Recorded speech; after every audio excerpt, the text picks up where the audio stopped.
स्पर्धा परीक्षेला असाही प्रश्न विचारला जातो, 13° / 50 अधिक 19° / 500 अपूर्णांकांची बेरीज करायची आहे.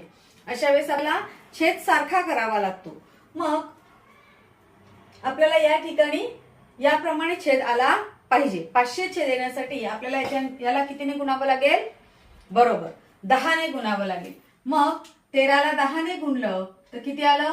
130. आणि 50 ला 10 ने गुणलं तर किती आले? 500.